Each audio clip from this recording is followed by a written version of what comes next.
Bonjour à toutes et à tous, vous êtes bien sur JetFM.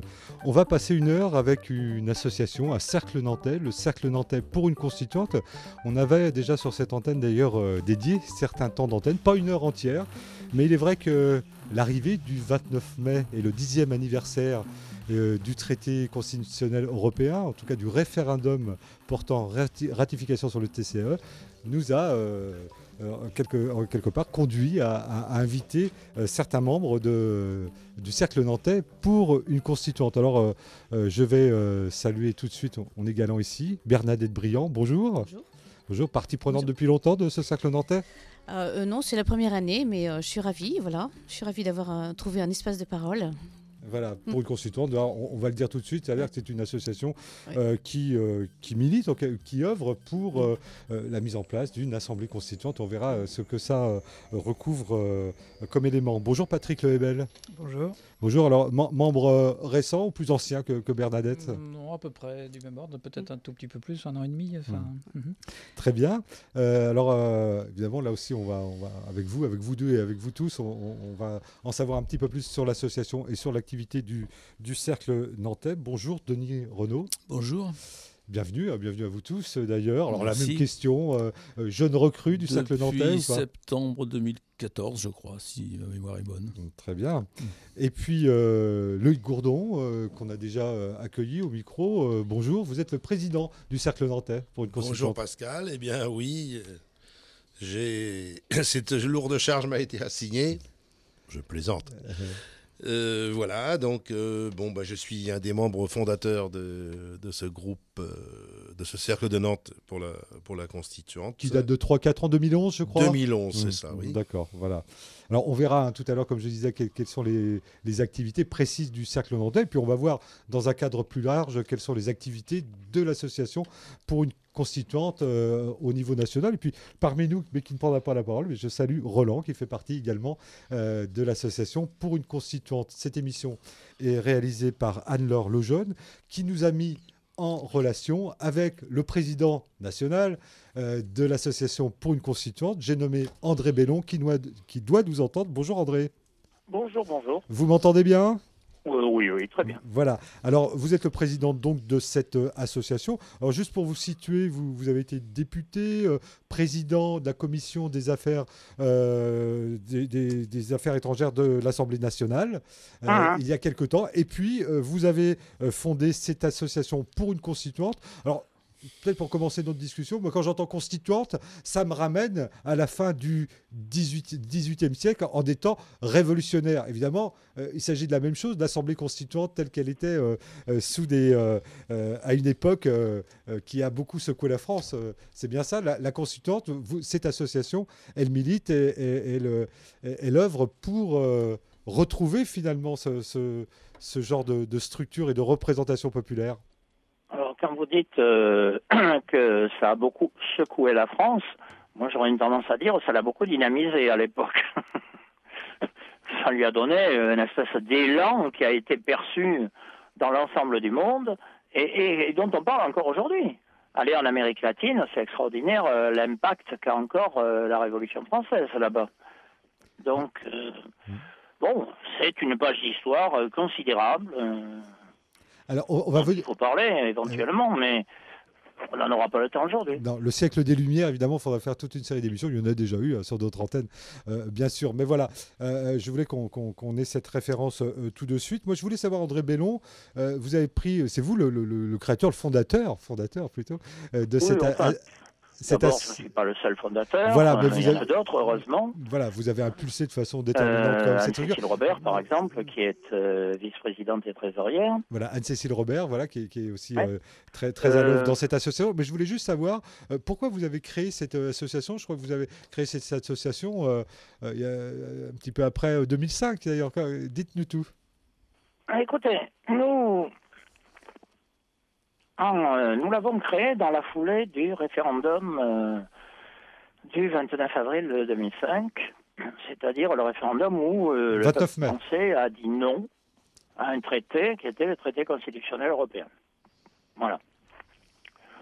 Et ce traité était, à notre sens, mauvais, Et en plus, il déniait au peuple français le droit d'exister en tant que corps politique. Hein, puisqu'aussi bien il imposait une constitution européenne sans que chacun des peuples des États membres ait eu le droit de dire s'il était d'accord ou pas avec le fait qu'il y ait une constitution européenne. C'est-à-dire, une constitution européenne, ça veut dire qu'il y a un peuple européen. Bon, ce qui est quand même, pour le moins, à discuter. Bon, moi, je conçois très bien que certains pensent qu'il existe un peuple européen, c'est pas mon cas. Il existe des peuples européens, que ces peuples européens aient envie de trouver un avenir commun, très bien. Ce n'est pas pour autant qu'ils disparaissent dans leur spécificité et dans leur particularité. Par exemple, la Révolution française, dont vous parliez à l'instant, c'est une particularité française qui a donné lieu à des choses considérables. Et ce qui me frappe, c'est que tous ceux qui disent « on construit l'Europe » s'attaquent à la spécificité française, qui est en particulier la spécificité républicaine issue de ce grand mouvement historique. Je vous signalais tout à l'heure l'Amérique latine. Si vous reprenez, c'est vieux maintenant, mais le 23 septembre 1999, le grand écrivain latino-américain Carlos Fuentes, qui disait, pour maintenir au terrain de la politique, je suis persuadé que la Révolution française a été la meilleure révolution du millénaire. C'est extraordinaire, c'est très latino, mais c'est emphatique. Donc voilà, l'idée c'est chacun des peuples a le droit de décider de son destin. C'est ce qu'on appelle la souveraineté populaire. Le 29 mai 2005, c'est le référendum, et j'en reviens encore une fois à la genèse. Près de 55% des électeurs rejettent ce référendum, mais ce qui a été sorti par la fenêtre de ce scrutin par le peuple français, les électeurs et les électrices de France, a été re-rentré par la porte avec le traité de Lisbonne. Ça crée un vrai déni de démocratie. Et vous constatez... moi, j'appelle ça un coup d'État. Un coup d'État. Et le lien est donc rompu entre les citoyens et leurs représentants. C'est ce qui vous amène foncièrement... Alors, il s'est quand même passé plusieurs choses avant que le président Sarkozy décide de ratifier le traité de Lisbonne. Il y a une différence qui n'est pas mineure d'ailleurs entre le traité de Lisbonne et le traité constitutionnel européen, c'est que le mot constitution a disparu. Ce qui me paraît personnellement une bonne chose pour les raisons que je viens d'évoquer à l'instant. Il s'est passé deux choses entre-temps et qu'on souligne rarement. La première, c'est que le Parlement européen a voté une résolution demandant qu'on ne tienne pas compte des votes des Français et des Néerlandais, qui avaient voté pareil, en disant que ce n'est pas deux peuples qui vont imposer leur volonté à l'ensemble de l'Europe. En disant ça, ils oublient une chose. D'abord, c'est que les autres peuples de l'Europe, on ne leur a pas donné droit, enfin pour l'essentiel, il y en a eu quand même deux ou trois, on ne leur a pas donné droit à référendum, donc c'est un peu facile de dire qu'ils étaient pour, on ne leur a pas demandé. En Allemagne, par exemple. Deuxièmement, un certain nombre de députés français ont voté cette résolution, les députés européens, je veux dire, ce qui est quand même scandaleux. Et autre chose qu'on dit rarement, c'est que certaines forces politiques ont essayé de récupérer ce vote, qui était un vote du corps politique dans son ensemble, c'est-à-dire du peuple français, exprimant sa souveraineté et son droit à disposer de lui-même, ce qui est quand même un des fondements des Nations Unies. Un certain nombre de forces politiques ont essayé de le récupérer en disant ce vote, non, c'est le vote de telle tendance politique, d'en faire quelque chose de partisan. Ça a été par exemple la tentative de créer un candidat à la présidentielle, un candidat du nom de gauche. Il n'y avait pas de nom de gauche, il y avait un nom. Un nom d'un peuple dans sa diversité qui a voté substantiellement. Il y avait beaucoup moins d'abstention que d'habitude d'ailleurs. Voilà. Donc, cette tentative de rendre partisan un vote qui ne l'était pas a facilité les choses à ceux qui ont essayé de passer outre à ce vote. Oui. Voilà, il y a eu tout ça. Donc le traité... C'est là qu'on s'est dit, le problème, c'est de reconstituer le peuple en tant que souverain. Et pour le reconstituer, ça passe historiquement, en tout cas dans la tradition française, il y en a eu 6 par une constituante. Donc on a fait le lien, si vous voulez, entre la reconstruction de la souveraineté et la constituante, le lien qui n'est pas neuf d'ailleurs. Alors, au-delà de la formule que je pourrais employer, André Bellon, d'assemblée constituante, c'est quoi pour quelqu'un qui n'aurait jamais entendu parler d'une assemblée constituante? C'est quoi? C'est l'assemblée du peuple, mais en quelques mots. Chacun le sait, ce qui est prétentieux, c'est vrai. Mais en même temps, je pense que ça évoque des choses, même si c'est pas toujours précis. Bon, c'est vrai que pour moi, c'est plus précis parce que comme on en parle tous les jours dans l'association, on a fini par avoir une vision un peu plus précise. On n'aurait pas fait l'association, ça serait plus vague, sans doute. Donc, une constituante, lorsqu'il y a une crise historique majeure qui fait que la légitimité des pouvoirs n'est plus reconnue par les citoyens, ce qui est quand même, qu'on ne le veuille pas, un peu le cas en ce moment. Hein. On le voit bien dans les différentes élections, le rejet des élus, le rejet des partis. Bon, lorsqu'il y a une crise comme celle-là, il y a deux manières d'en sortir. Il n'y en a pas 10 000. Et on a eu les deux en France. C'est ce que j'ai résumé dans un article que j'ai fait dans mon diplomatique par un titre qui est « Bonapartisme aux constituantes ». C'est-à-dire qu'il y a une première sortie qui est un régime autoritaire.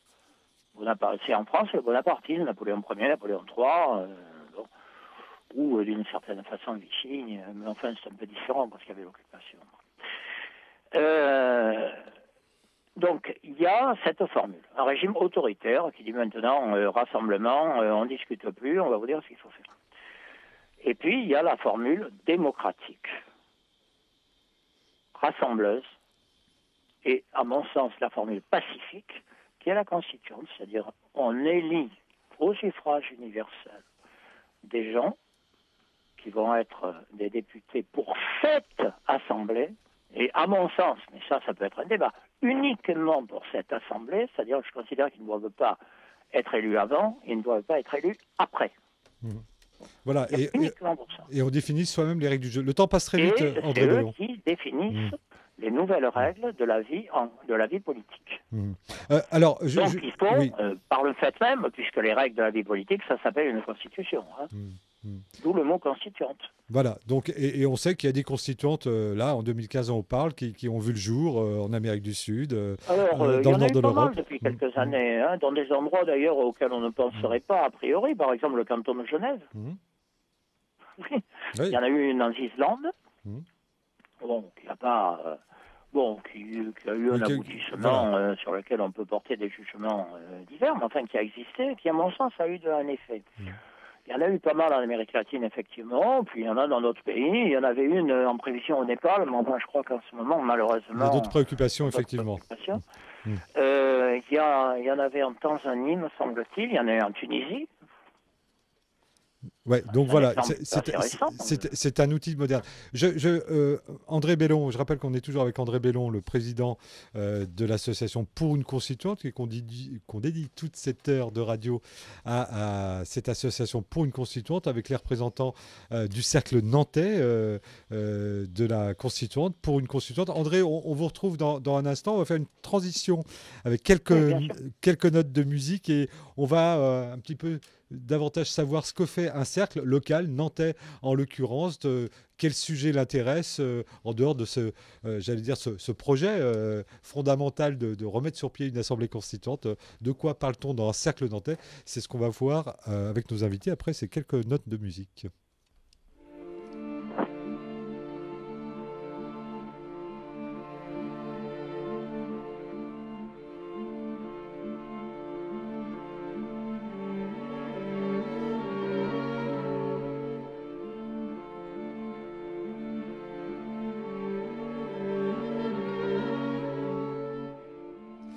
Voilà, vous êtes toujours sur Jet FM pour une constituante. C'est une association, c'est l'intitulé également de cette émission, puisque l'heure pleine et entière est dédiée à cette association que nous avons invitée sur Jet FM, puisque se profile là, en ce 29 mai, le 10e anniversaire du référendum, vous vous en souvenez sans doute pour la plupart, en 2005, pour ratification du traité constitutionnel européen, rejeté à près de 55% par les électeurs et électrices français, mais Nantais dont le frère jumeau, le traité de Lisbonne, a vu le jour en 2008. On a vu le cadre général de cette association, son objet général, j'allais dire, avec André Bellon qui est resté avec nous, qui est au bout du fil. On va faire un peu plus connaissance avec le cercle nantais, toujours ici à Saint-Herblain, autour de la table dans les studios de Jet FM, Bernadette Briand, Denis Renaud, Patrick Lehebel et Loïc Gourdon, le président du cercle nantais de l'association pour une constituante. Quelques éléments de présentation du cercle nantais, Loïc. Il poursuit bien sûr les mêmes objectifs que sa dimension nationale, j'allais dire, mais encore. Oui, bien sûr, les bases de notre adhésion sont celles du national. Le cercle nantais, comme vous l'avez dit, Pascal, donc c'est constitué en 2011. Il faut savoir que chaque cercle est indépendant. Il s'inscrit dans une fédération, dans un principe fédéral, sur la base, bien entendu, des valeurs de la constituante que vient de définir André.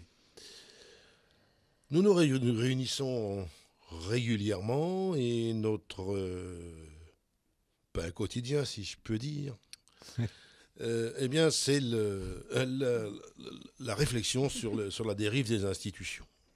Ce lien rompu entre les représentants et le peuple, c'est ça ? C'est exactement ça. C'est exactement ça. On s'aperçoit qu'il y a un abîme entre ce qu'on appelle pompeusement les élites et les citoyens. On parlera d'ailleurs de la désaffection pour les jours de vote. On verra ça avec nos invités. Mais je vous laisse poursuivre.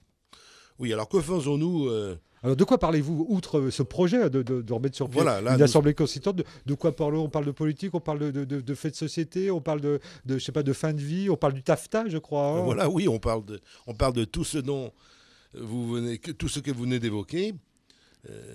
Effectivement, on parle politique, bien sûr, on parle politique. En sachant que chacun est libre de ses appartenances, que nous ne sommes pas un parti politique, j'insiste, et que nous n'avons pas de ligne politique particulière. Nous sommes dans l'échange et dans la réflexion. Alors je sais qu'il y a une question qui intéresse particulièrement l'Association pour une Constituante, c'est la question de l'école, car formatrice du peuple, des citoyens et des citoyennes. Alors l'actualité, évidemment, si on lit un peu les journaux, on écoute la radio, on regarde la télé, c'est la réforme du collège portée par la ministre de l'Éducation Najat Vallaud-Belkacem. Alors que vous inspire cette réforme ? Bien des réflexions. J'ai quelques notes devant moi dont je ne vous imposerai pas la lecture, parce que ça prendrait beaucoup trop de temps. Mais ceci dit, globalement, cette réforme, qui vient après tant d'autres, n'est pas anodine. Nous avons tendance à croire que c'est en gros le coup de grâce porté à l'école de la République. Parce qu'elle ne d'éduquera pas, elle n'instruira pas les citoyens comme devrait faire une instruction publique pleine et entière, c'est ça ? Totalement. Ça, si vous voulez, c'est le fond idéologique, je dirais. Nous ne sommes plus dans l'école de l'instruction, nous sommes dans l'école du formatage. On est loin de Condorcet, on s'en éloigne, bien sûr. Hein. Ça, c'est évident.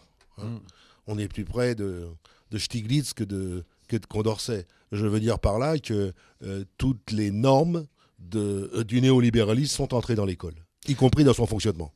Dans cette réforme, par exemple, il y a les 20% du temps sur l'interdisciplinarité. Là, on pourrait dire que c'est une ouverture d'esprit, c'est quelque chose qui peut justement permettre l'émancipation parce que c'est une ouverture vers un décloisonnement. C'est pas du tout votre point de vue ? Ben oui, Pascal, c'est ce qu'on voudrait nous vendre. Or, c'est pas tout à fait ça. C'est effectivement le fait de regrouper des disciplines, donc qui permet au passage de faire des économies, mais dans lesquels les contenus sont plus que flous, plus qu'approximatifs. Et ces contenus seraient fixés par qui ? Seraient fixés par le comité d'administration de chaque établissement. Le conseil d'administration. Le conseil d'administration, pardon. Donc, ce qui veut dire qu'on est tout à fait loin du fonctionnement de l'école qui, à ma connaissance, était géré par le ministère. Parce que l'égalité pour le peuple, c'est la même instruction, la même éducation pour tous sur tout le territoire, c'est ce que vous prônez, c'est ça ? Absolument. Et ça, c'est quelque chose d'essentiel. Or, avec cet enseignement plus ou moins à la carte, on s'en éloigne. Un exemple, ici, l'histoire-géographie sera fait en 5e, ailleurs en 4e. Imaginons un élève qui déménage. On peut imaginer que pendant sa scolarité au collège, bon, il entendra parler très vaguement de géographie ou d'histoire, une histoire d'ailleurs, dans laquelle on a supprimé l'enseignement de la chronologie. Ça veut dire que moi, ça me fait penser, vous savez, de façon un peu triviale, au lycée Papillon, à savoir Vercingétorix, né sous Louis-Philippe, battit les Chinois un soir à Roncevaux. On en est, si vous interrogez un certain nombre de nos jeunes, eh bien, leur vision de l'histoire est totalement déstructurée. Alors on peut dire, c'est pas si grave, quand ils seront grands, ils remettront tout ça en place. C'est pas si sûr, et si on a pensé ça, moi je n'arrive pas quand même à imaginer que nos grands pédagogues, et Dieu sait s'il y en a, hein, les Mérieux, les grands sociologues de l'éducation, les grands pédagogistes, n'aient pas pensé à ça. Moi je pense que si on supprime la chronologie, c'est parce qu'on veut brouiller les repères historiques. C'est brouiller les repères historiques et culturels aussi, d'abandonner le latin et le grec, ou quasiment le délaisser. Culturel et citoyen. Alors là aussi, on nous vend un discours assez particulier en disant oui, mais tout le monde a accès. Non, tout le monde n'a pas accès à tout ça. On nous propose un enseignement des langues et cultures anciennes. Alors déjà, c'est plus du commentaire que de la langue en particulier. Quand on dit que c'est réservé à des élites, 18% des élèves, je veux bien. Mais parmi ces élèves, il faut savoir qu'un certain nombre d'élèves des classes défavorisées ont accès à ces filières. Et ce sont justement ces filières qui leur permettent d'arriver à l'encadrement. André Bellon, juste 20 secondes sur cette réforme de l'école. En quelle mesure elle aussi, elle vous concerne, vous, en tant que président pour une constituante? Là aussi, c'est un mauvais coup pour le peuple? Je ne peux pas, si vous voulez, détailler autant que le fait Loïc, qui voudrait détailler plus d'ailleurs, je suppose. Oui, mais il se contient bien. Vous pouvez trouver sur notre site un certain nombre de références, en tapant le mot-clé école.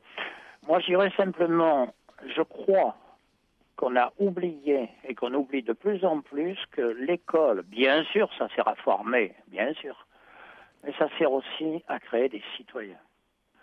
Et que j'ai l'impression que cet objectif qui était majeur dans la création de Jules Ferry est, disons, pour le moins oublié. C'est-à-dire qu'on fait des personnes employables, c'est ça, qui seraient prêts pour fonctionner dans les entreprises avec un SMIC éducatif, c'est ça? Oui, au mieux, parce que si c'est pour former les chômeurs... Mais je pense que le fait d'être citoyen est un élément fondamental dans la construction de l'individu, y compris du travailleur.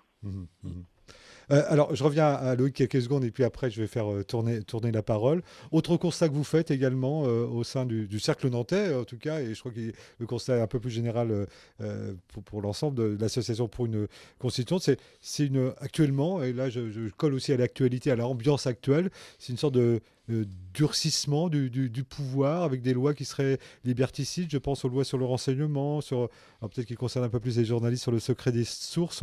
On a là quelque chose qui participe d'un manque de concertation justement avec le peuple et qui rejoint justement ce que vous dénoncez dans l'association. Oui, tout à fait. C'était encore l'objet de notre discussion de ce matin, puisque nous nous sommes réunis ce matin pour préparer cette émission et faire le tour d'horizon dont je vous parlais tout à l'heure. C'est tout à fait évident. On assiste à un durcissement du pouvoir. Un petit exemple, 80% tout de même des collègues représentés, je dis collègues parce que je suis un ancien enseignant, donc étaient dans la rue hier pour dénoncer cette réforme. Et si les collègues descendent dans la rue, c'est bien parce qu'ils considèrent qu'il s'agit des intérêts des élèves. Et là, il ne s'agit pas d'intérêts corporatistes. Pour cette fois-là, on ne peut pas dire ça. Bien. Donc, si vous voulez... on leur dit, double discours classique, on leur dit oui, on vous entend. On les entend, mais on ne les écoute pas. Et ça, c'est pas nouveau. Et dans la nuit, on sort le décret. Voilà, le décret a été signé le lendemain de la manifestation. Voilà. Voilà, ce qui veut dire que finalement, on entend, on n'écoute pas, effectivement. On n'écoute pas les enseignants, pas plus qu'on écoute toutes les autres catégories populaires. C'est une évidence. On a vu la réforme des retraites qui a drainé dans les rues autant de gens qu'en 68. La réforme a été adoptée parce qu'on avait décidé qu'elle était adoptée.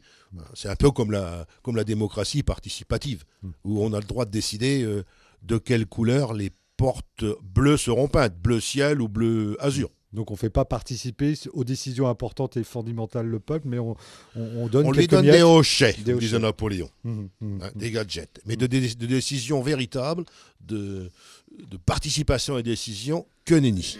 Un autre sujet, assez rapidement Loïc, parce que j'aimerais qu'on puisse tous discuter ici, et puis on fera reparticiper évidemment André Bellon, le président de l'association, pour une constituante qui est l'objet pas André, mais l'association de cette émission. Le TAFTA, ce traité transatlantique de libre-échange qui est en train de se fomenter, alors pas sur la place publique, hein, mais plutôt en catimini. Ça aussi, c'est le signe qu'on oublie finalement le peuple ou les peuples, et que finalement, là, c'est le pouvoir économique qui tient les rênes sans autre considération. Et ça, c'est un sujet de grande préoccupation pour l'association en général et pour le cercle nantais également.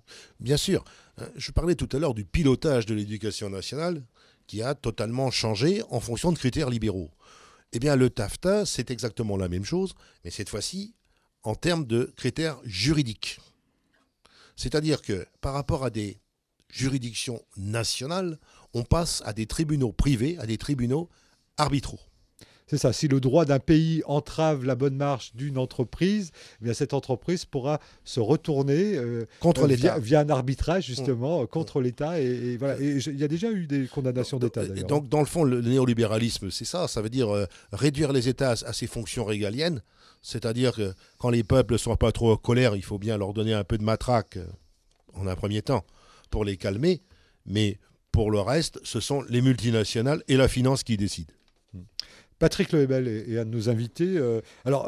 En attendant l'Assemblée constituante que vous appelez de vos voeux, les uns et les autres, il y a peut-être d'autres outils qui sont à notre disposition pour redonner le pouvoir au peuple. Par exemple, ce qu'on appelle le référendum d'initiative populaire. Est-ce que c'est un bon outil? Est-ce qu'on pourrait l'utiliser? Est-ce qu'on l'a déjà fait dans un passé récent ou a-t-on l'intention de le faire dans un futur proche? Non, on ne pouvait pas l'utiliser dans un passé... Enfin si, on pouvait l'utiliser dans un passé très récent puisque c'est en vigueur en France, non pas le référendum d'initiative populaire, mais son avatar, le référendum d'initiative partagée, n'est en vigueur que depuis le 1er janvier 2015, donc cette année. Alors Kesako? Alors, donc ça a été mis en place, enfin, la modification constitutionnelle qui introduit, parce qu'il faut que ce soit introduit dans la Constitution, ce droit de référendum d'initiative populaire, cette loi date de juillet 2008. Donc est intervenu la même année, quelques mois après le passage en force du traité de Lisbonne, donc, et correspondait à l'époque peut-être, justement, c'était un de ces hochets dont parlait Loïc tout à l'heure, c'est-à-dire que après avoir effectué un déni flagrant de démocratie en instaurant le traité de Lisbonne, alors que les Français avaient rejeté le traité constitutionnel européen 3 ans plus tôt, il y avait dans la population un besoin de se saisir un petit peu de la chose publique. On voyait clairement qu'il y avait un déficit de démocratie. À d'autres moments, on le voit encore aujourd'hui, mais enfin bon, là c'était flagrant. Et donc le pouvoir, en réaction à ça, avait proposé un référendum d'initiative partagée. Non pas populaire, mais partagée. Partagée par qui? Entre qui et qui? Entre donc le Parlement, Sénat et Assemblée nationale, d'une part, et le peuple. Alors, partagé comment? Il fallait, pour qu'une proposition de loi soit issue du référendum d'initiative partagée, qu'elle soit proposée par 1/5 du Parlement. Donc, ça représente 185 députés et ou sénateurs sur un total de 925. Et après cela, il fallait encore qu'il y ait 1/10 des inscrits sur les listes électorales qui soutiennent le projet. C'est-à-dire, en France, ça correspond à peu près à 4 600 000 électeurs. Bon. Hormis le fait qu'aucune pétition en France n'a jamais atteint ce chiffre, bon, déjà, tel qu'il est décrit là, le projet, enfin le référendum d'initiative partagée ne pouvait pratiquement pas aboutir. Bon. Ensuite, il fallait que ce texte, cette modification constitutionnelle, soit complétée par une loi organique. Loi organique qui n'a jamais été votée sous le quinquennat Sarkozy. Comme cette loi organique, enfin, son entrée en vigueur, faisait partie des promesses du candidat Hollande donc en 2012, elle a finalement été mise en place Et ça date donc du 6 décembre 2013. Seulement, cette loi organique, au lieu d'assouplir les conditions qui figuraient dans la modification constitutionnelle, c'est ce qu'on pouvait attendre d'après les promesses du candidat Hollande, au lieu de les assouplir, il les a durcis. C'est-à-dire qu'il a donné les conditions, la durée de période de recueil des soutiens est de 9 mois. Donc déjà, comme je disais tout à l'heure, 4 600 000, c'est illusoire. Donc en 9 mois, c'est encore plus illusoire. Et alors je vous lis là carrément le texte de cette loi organique, enfin ce qui concerne le deuxième durcissement. Si la proposition de loi n'a pas été examinée au moins une fois par chacune des 2 assemblées parlementaires dans un délai de 6 mois à compter de la publication au journal officiel, donc de la décision déclarant qu'elle a obtenu le soutien du 10e des électeurs, le président de la République la soumet au référendum. Ça veut dire que si par hasard la course d'obstacles avait été surmontée, le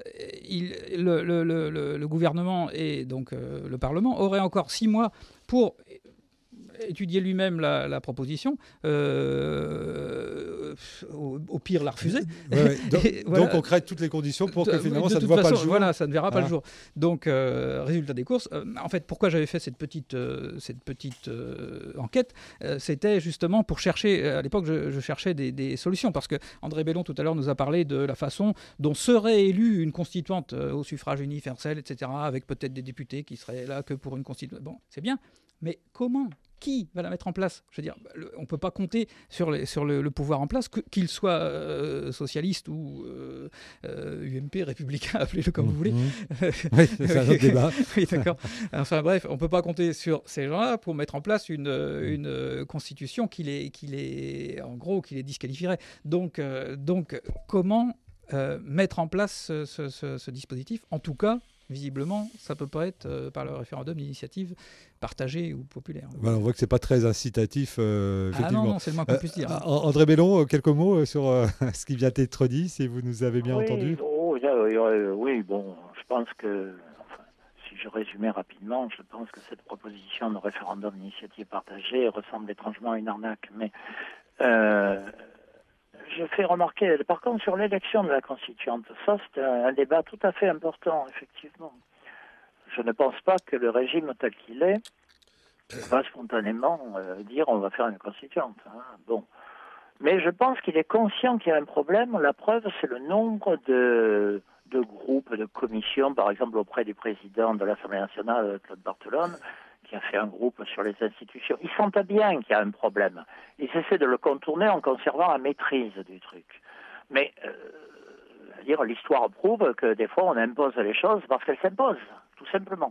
Alors reste la question, comment élire l'Assemblée constituante ? Ça, c'est un débat tout à fait important.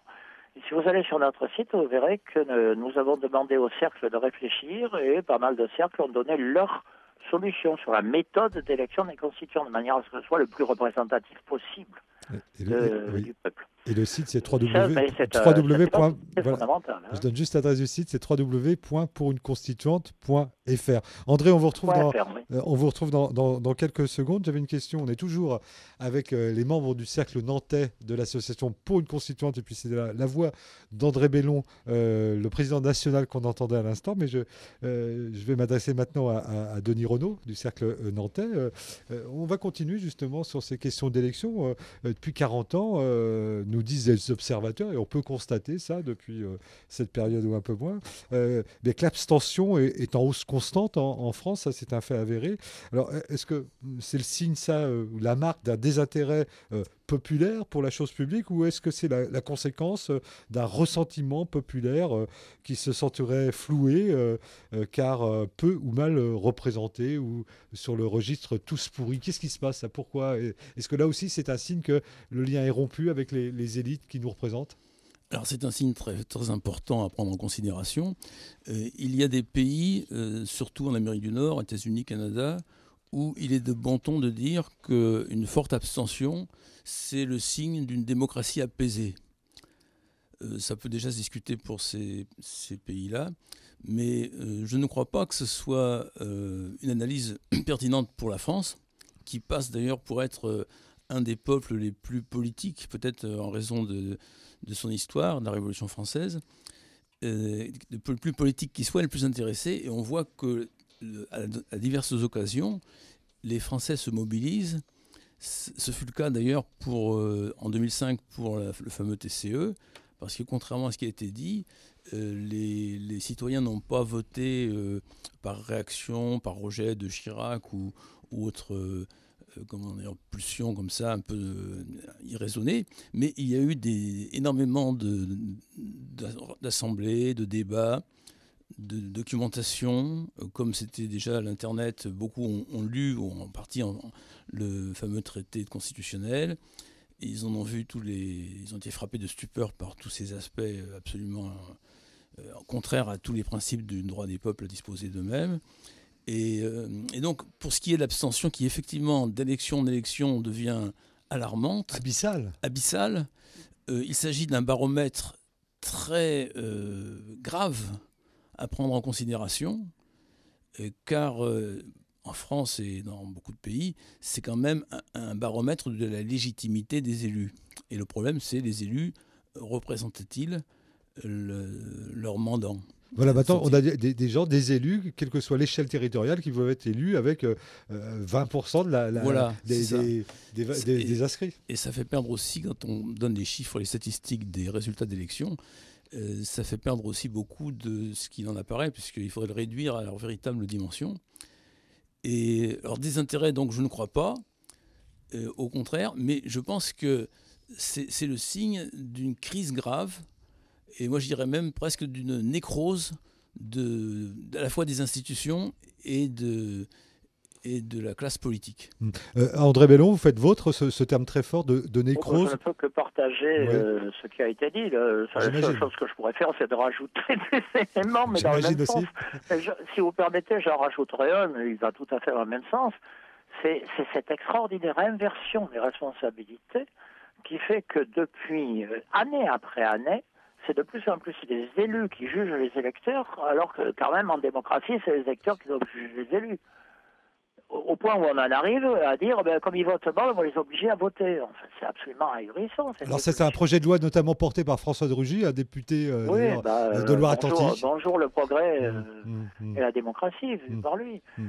Enfin, c'est ahurissant. Je sais que vous vous êtes élevé d'ailleurs très tôt sur cette question, bien sûr. Je souhaite que les citoyens soient impliqués, bien entendu.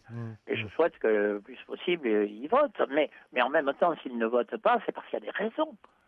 C'est parce que ce qu'on leur propose devient sans intérêt. Et qu'ils considèrent qu'ils ne sont pas écoutés, entendus, respectés.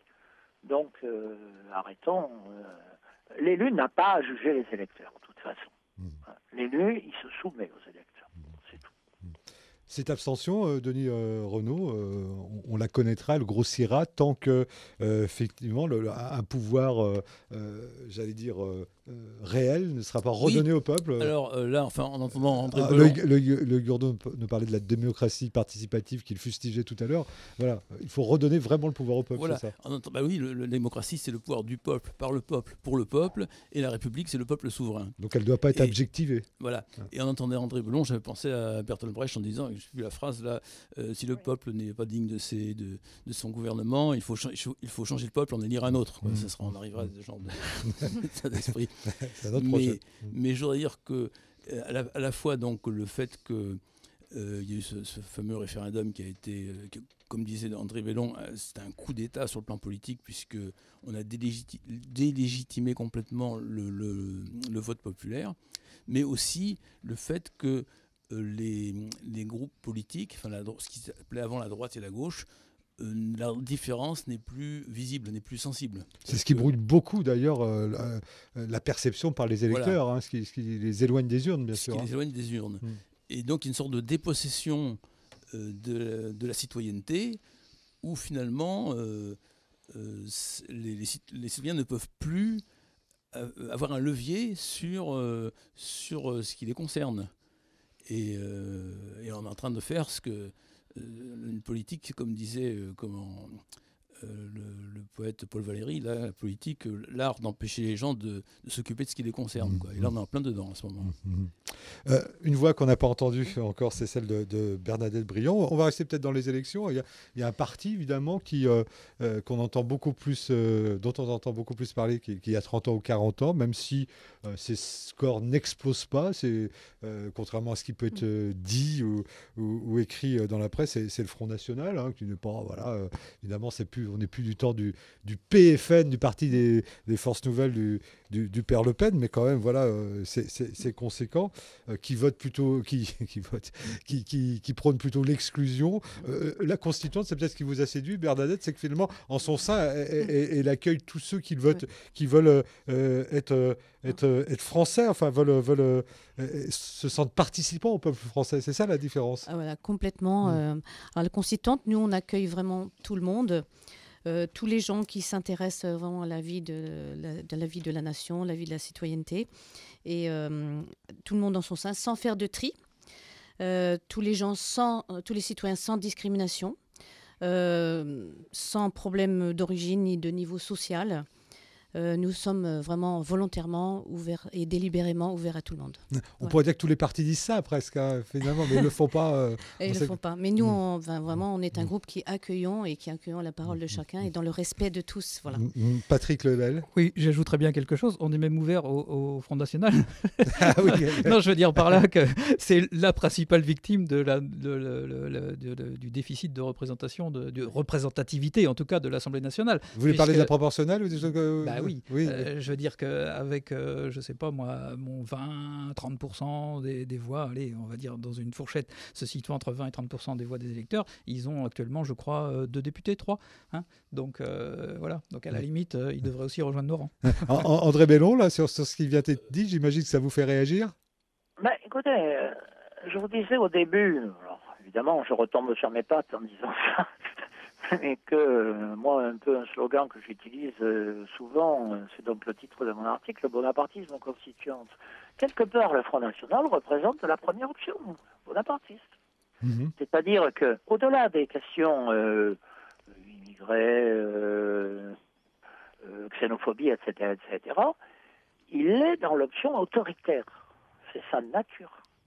Mais le fait... La constituante, c'est l'autre option.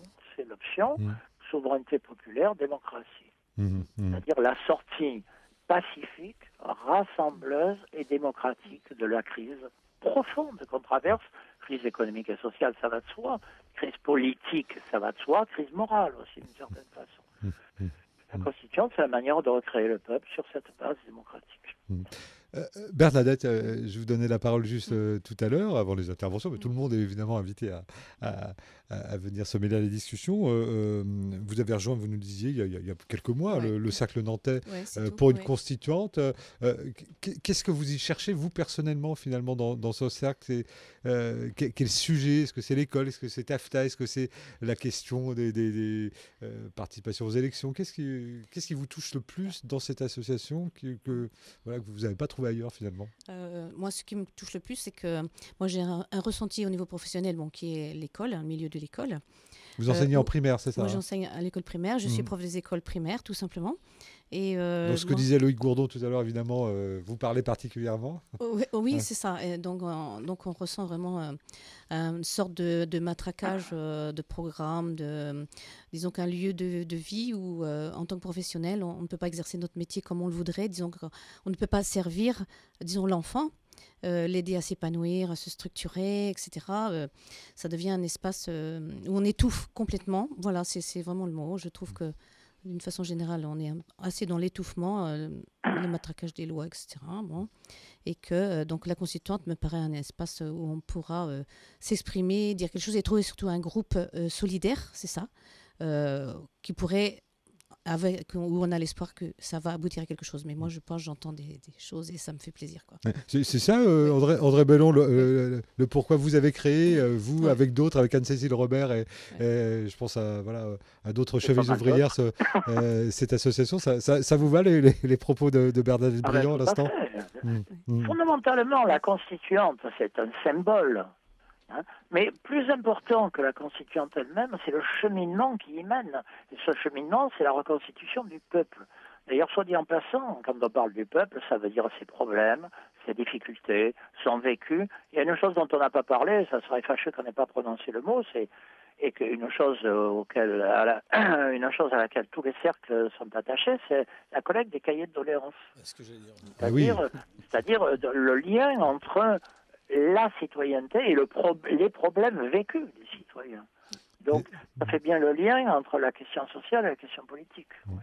Cahier de doléances a aussi référence claire à la Révolution française. Oui, bien sûr, le mot n'est pas anodin. Bien sûr. Et il nous reste 14 ou 15 minutes. Je regarde Anne-Laure qui réalise cette émission. On va faire une petite transition.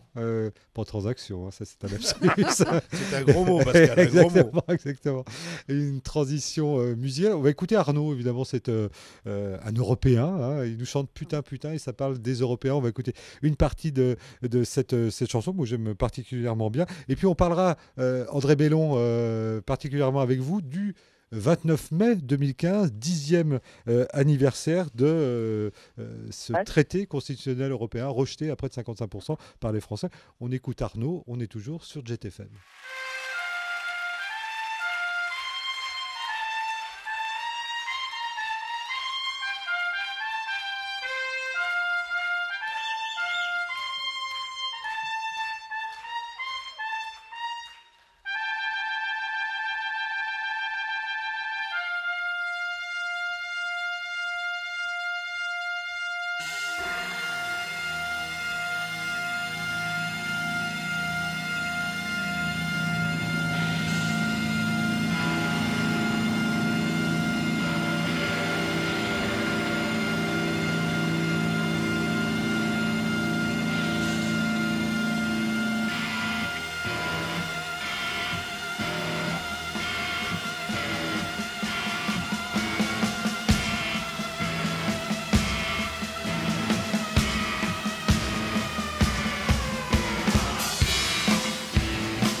Putain, nous sommes quand même tous européens, pas si sûr. En tout cas, c'est la voix d'Arnaud. La chanson, bien connue d'ailleurs, d'Arnaud, cet artiste belge qui était proposé dans cette émission pour une respiration musicale. Et d'Europe, on parle finalement depuis le début de cette émission, mais pas que, puisque je rappelle que nous sommes avec certains membres, et pas des moindres, de l'association pour une constituante, son président national au bout du fil qu'on va retrouver dans quelques secondes. Et puis puis autour de la table, 4 membres du Cercle Nantais, même un 5e Roland qui ne s'exprime pas, Loïc Gourdon, Patrick Lehebel, Denis Renaud et Bernadette Briand. Le 29 mai 29 mai 2015, 10 ans qu'a été rejeté le référendum portant ratification sur le TCE. Je crois que c'est la formule tout à fait exacte. Encore une fois, près de 55% des votants ont rejeté tout cela, mais le traité de Lisbonne, 3 ans plus tard, on peut dire un traité jumeau a fait accepter de façon non démocratique et non populaire les choses. Il y a eu des choses qui sont passées également du même acabit en Irlande et au Danemark. C'est 10 ans, André Bellon, c'est l'occasion... Aux Pays-Bas, pardon. Ces 10 ans, c'est l'occasion justement de rappeler ça, de ne pas oublier ce qui s'est passé il y a 10 ans, qui a été vraiment une vraie rupture du peuple avec ses élites. Écoutez, je pense que la rupture, elle était déjà largement engagée. Hein.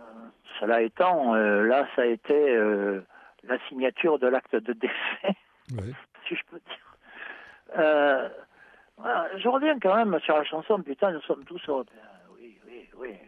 Bon, d'accord. Alors moi, je vais en faire une pour faire vibrer encore plus. « Putain, nous sommes tous citoyens du monde ». Bon, quand on a dit ça, on a dit quoi ? C'est pas mal, c'est on n'a rien dit. On n'a rien dit. Oui, on est tous humains. Et donc, quelque part, rappeler que nous sommes tous humains et qu'on est donc dans une logique humaniste. D'ailleurs, j'ai quelques doutes sur le fait que la philosophie qui conduit le monde aujourd'hui soit humaniste. Enfin, ceci, c'est un débat. Voilà. Vous parlez donc, de BHL. La question n'est pas de savoir si on est tous citoyens du monde ou citoyens européens. La question est de savoir quelle est la structuration politique dans laquelle on est pour affirmer notre droit de citoyen. Voilà. Or, le moins qu'on puisse dire, c'est que la construction européenne, quelle qu'elle est, n'affirme aucune citoyenneté sérieuse. Bon, il y a des trucs de façade, il y a un passeport européen, il y a... Bon, oui, éventuellement des avancées qui ne sont pas obligatoirement négligeables, mais André Bellon, c'était pour autant qu'on a structuré un espace démocratique et encore moins républicain. André Bellon, cette histoire de l'Europe, ça commence par le charbon et l'acier et on n'a jamais vu finalement les êtres humains, justement une dimension humaniste là-dedans. C'était mal barré dès le départ. Écoutez, si vous évoquez cela, je crois que ça vaut la peine de s'y arrêter 2 secondes. Lorsque Jean Monnet, père de l'Europe, se présente comme un super européen, enfin les 3/4 de sa carrière, il l'a passé en dehors de l'Europe. Il faisait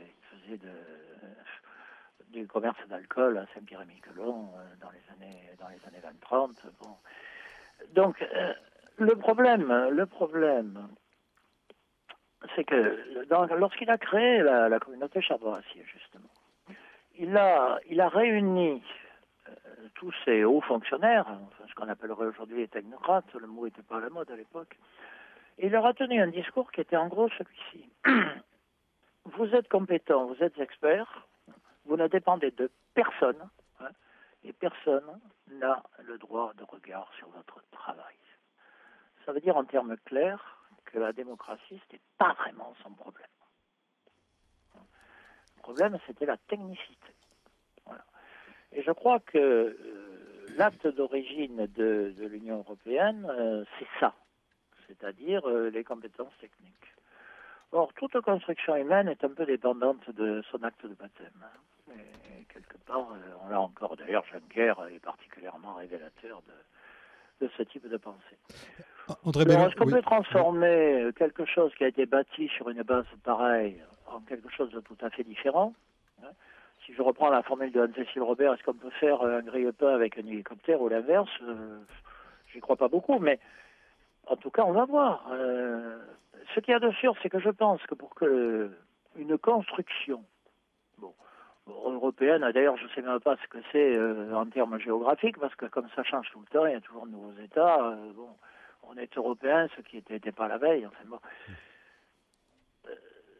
Est-ce que pour qu'il y ait quelque chose de réellement démocratique, mon option, maintenant, ça se discute, il faut repasser par la case peuple. Et par la case peuple, ça veut dire les différents peuples des États membres. Ce qui pose évidemment la question de la reconstitution de la démocratie et des peuples dans les différents États membres. Et ce qui, de façon plus générale, pose un débat, mais qu'il faudra bien poser un jour, qui est la différence entre internationalisme et mondialisme. C'est ce que vous allez rappeler pour les 10 ans, justement, de ce référendum qu'on a évoqué à plusieurs reprises dans cette émission, ce 29 mai à 18h30 à Paris.